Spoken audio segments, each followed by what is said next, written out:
हरे कृष्णा दोस्तों। श्रीमद् भागवत गीता यथार्थ गीता स्वामी अर्गरानंद कृत अध्याय 2। ओम श्री परमात्मने नमः।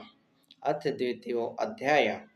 प्रथम अध्याय गीता की प्रवेशिका है, जिसमें आरंभ में पथिक को प्रतीत होने वाली उलझनों का चित्रण है।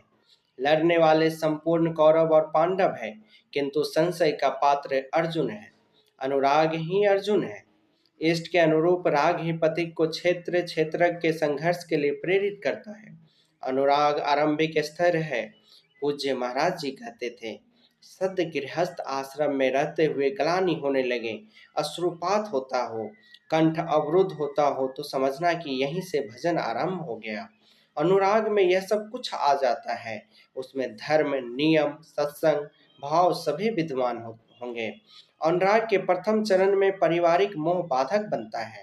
पहले मनुष्य चाहता है कि वह उस परम सत्य को प्राप्त कर ले, किंतु आगे बढ़ने पर वह देखता है कि इन मधुर संबंधों का उच्छेद करना होगा। तब हताश हो जाता है।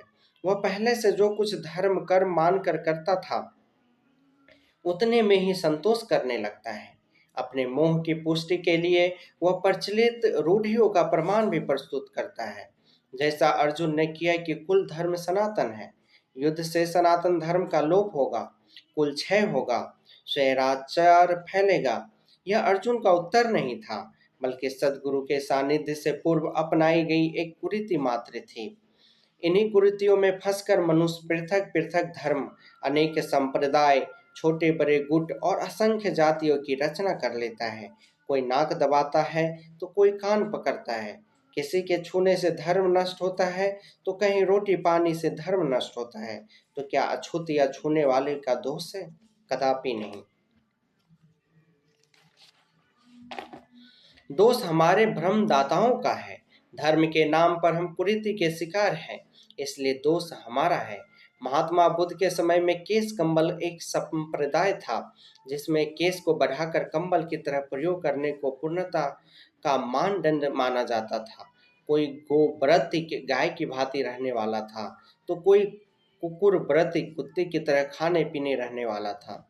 ब्रह्म विद्या का इनसे कोई संबंध नहीं है। संप्रदाय और कुरीतियां पहले भी थी, आज भी है। ठीक इसी प्रकार कृष्ण काल में भी संप्रदाय थे, कुरीतियां थी।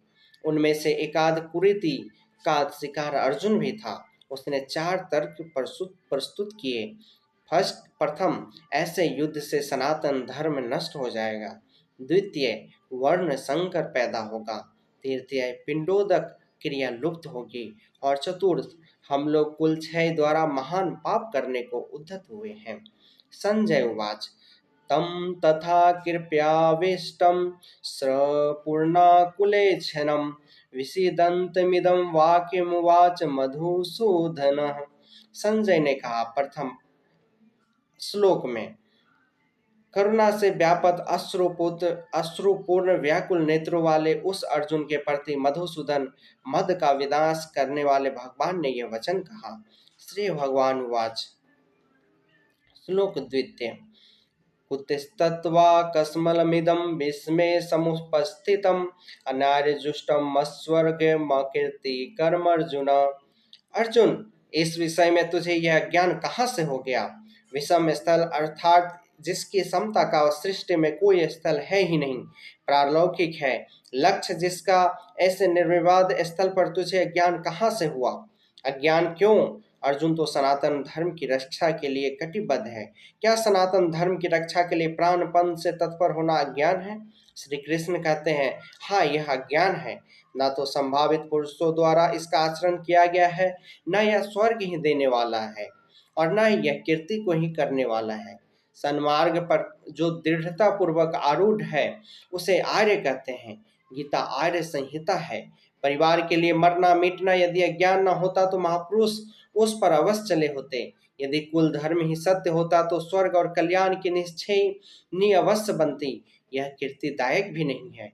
मीरा भर्जन करने लगी तो लोग कहे मीरा भई बाबरी, सास कहे कुल नासने रे। जिस परिवार, कुल और मर्यादा के लिए मीरा की सास बिलख रही थी, आज उस कुलवंती सास को कोई नहीं जानता। मीरा को विश्व जानता है। ठीक इसी प्रकार परिवार के लिए जो परेशान हैं उनकी भी कीर्ति कब तक रहेगी। जिसमें कीर्ति नहीं, कल्याण नहीं।